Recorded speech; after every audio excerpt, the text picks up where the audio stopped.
Halo Sobat ATR PPN dimanapun berada.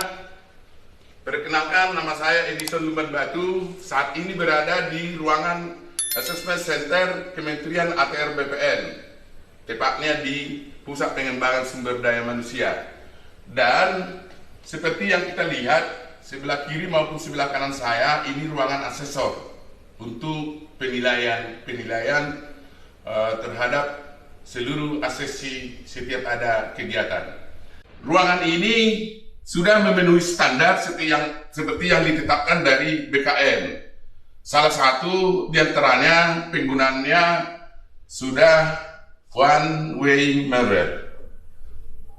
Dan saat ini saya akan berbincang-bincang dengan dua narasumber asesor kita yang sudah berpengalaman. Di antaranya adalah Ibu Arta Matondang. Selamat pagi, Bu. Pagi, Pak. Gimana kabarnya, Bu? Kabar baik, Pak. Nah, yang kedua sebelah kiri saya, Ibu Untari. Gimana kabarnya, Bu? Baik, Pak. Puji syukur dalam keadaan sehat-sehat. Barangkali kita akan memulai perbincangan kita ya, Bu, ya, terkait dengan masalah penilaian kompetensi ASN ini. Mohon izin, Bu. Silakan, Pak. Akan kita membahas sesuai dengan peraturan Badan Kepegawaian Negara nomor 26 tahun 2019. Baik, sobat-sobat ATR dimanapun berada, tanpa harus berpanjang lebar, mungkin saya akan langsung menanyakan kepada kedua asesor ini, narasumber kita ini, tentang kompetensi penilaian ASN BPN. Mungkin yang pertama saya mau bertanya, mohon izin Bu ke Bu Untari. Ya. Gini Bu, dalam peraturan itu pernah saya baca Bu mengenai setiap ASN itu harus diadakan penilaian kompetensi. Menurut Ibu, apa sih maksudnya penilaian kompetensi itu, Bu? Baik. Penilaian kompetensi itu adalah suatu metode. Jadi metode penilaian kompetensi adalah cara menilai kompetensi dengan menggunakan alat ukur dan simulasi dalam suatu rangkaian pelaksanaan penilaian kompetensi pegawai negeri sipil.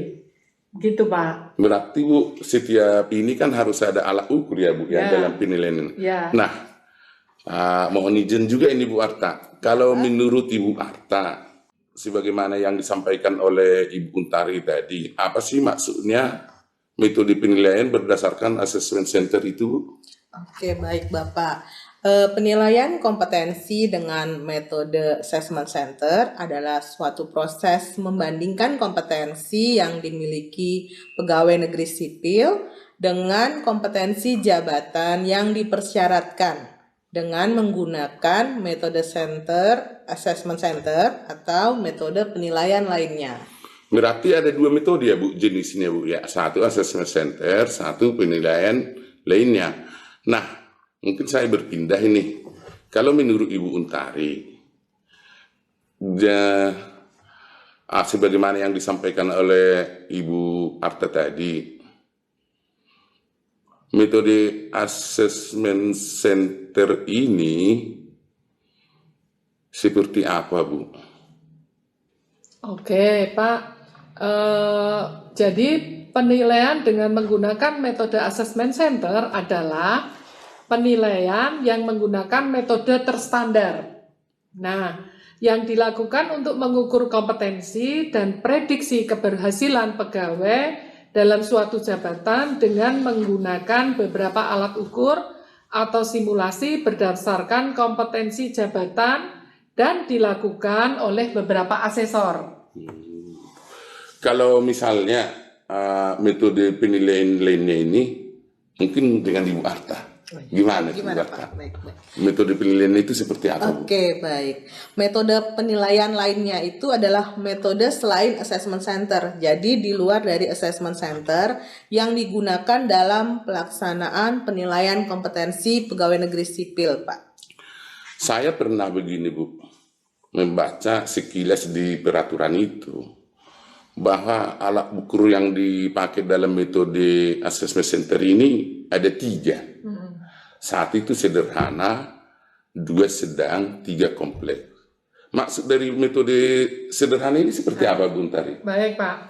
Metode sederhana adalah proses penilaian kompetensi melalui assessment center menggunakan alat ukur paling kurang wawancara kompetensi tingkat sederhana, kemudian ada tes psikologi, atau ditambah dengan paling kurang 1 simulasi tingkat sederhana.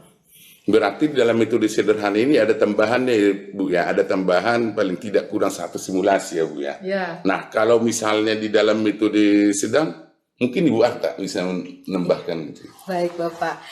Kalau metode sedang itu adalah proses penilaian kompetensi dengan metode assessment center menggunakan alat ukur wawancara kompetensi tingkat sedang. Kemudian ada ditambah tes psikologi dan ditambah paling kurang 2 simulasi tingkat sedang. Nah, di sini juga saya mau tambahkan, Pak, bahwa untuk metode sedang itu digunakan untuk menilai kompetensi pada jabatan administrator dan jabatan pimpinan tinggi pratama di setiap instansi. Bisa di instansi pusat, bisa di provinsi, di kabupaten atau kota, serta jabatan fungsional yang setara kecuali jabatan sekretaris daerah. Seperti itu, Bapak. Berarti tidak ada terkecuali ya, Bu ya, hanya kekecualiannya tadi hanya sekretaris daerah di daerah aja ya. Iya, betul. Berarti Pak. berlaku untuk seluruh ASN. Iya, betul. Nah, kalau misalnya ini seperti ganti-gantian ini, kalau menurut Ibu Untari, selain dari yang tadi udah disebutkan sederhana, sedang, kemudian pindah lagi ke Ibu ini. Oh ya. Nah, kalau metode kompleks itu gimana, Bu? Metode kompleks adalah proses penilaian kompetensi dengan menggunakan metode assessment center dengan alat ukur wawancara tingkat kompleks, tes psikologi, dan ditambah paling kurang 3 simulasi tingkat kompleks. Demikian, Pak. Oh gitu ya. Tadi kan seperti yang saya katakan, karena saya pernah membaca di peraturan itu, assessment center itu kan ada 3. Terus ada lagi 1 lagi, metode penilaian lainnya. Nah, kira-kira seperti apa tuh Arta penilaian lainnya itu? Iya, baik. Kalau metode penilaian lainnya itu, Bapak, adalah metode selain metode assessment center yang digunakan dalam pelaksanaan penilaian kompetensi pegawai negeri sipil. Dan ini juga harus diingat bahwa metode penilaian lainnya ini harus tetap memperhatikan kaidah-kaidah penilaian kompetensi seperti mungkin yang kita gunakan saat ini situational judgment test. Itu salah satu contohnya, Pak. Kemudian yang harus digarisbawahi juga bahwa metode penilaian lainnya dilakukan hanya untuk paling tinggi jabatan administrator dan jabatan fungsional yang setara. Jadi ada perbedaan dari peruntukan penggunaan metodenya, Bapak. Sobat-sobat ATR dimanapun berada, bahwa penjelasan dari kedua narasumber kita ini sangat membantu. Artinya kita harus perlu memahami terlebih dahulu sebelum diadakan uji kompetensi. Barangkali ada yang perlu disampaikan kepada seluruh pegawai ATR BPN di daerah maupun di pusat.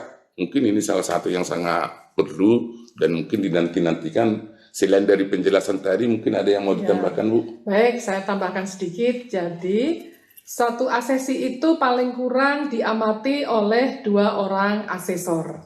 Demikian, Pak. Oh gitu, Bu. Ya. Kalau menurut Bu Arta, yang perlu disampaikan ke sobat-sobat ATR BPN? Ya, mungkin juga harus diingat bahwa sebenarnya penilaian kompetensi itu bukan penilaian yang subjektif. Jadi kita berupaya untuk selalu objektif dengan menggunakan beberapa alat ukur. Artinya kita menggunakan multi tools atau multi method dalam proses pengambilan datanya dan ada proses integrasi data. Jadi untuk menyimpulkan dari nilai kompetensi para pegawai itu, kita juga lakukan rapat dengan asesor yang terlibat melakukan penilaiannya. Seperti itu. Terima kasih, Bu. Ya. Semoga sehat-sehat dan sukses selalu. Terima kasih. Terima kasih. Sobat-sobat ATR BPN dimanapun berada, penjelasan dari kedua narasumber ini sangat bermanfaat dan bisa menambah semangat bekerja di daerah maupun di pusat untuk sobat-sobat semuanya.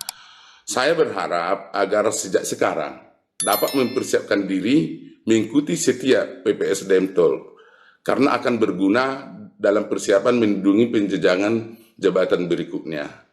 Salam sehat selalu, salam asesor. Assalamualaikum warahmatullahi wabarakatuh.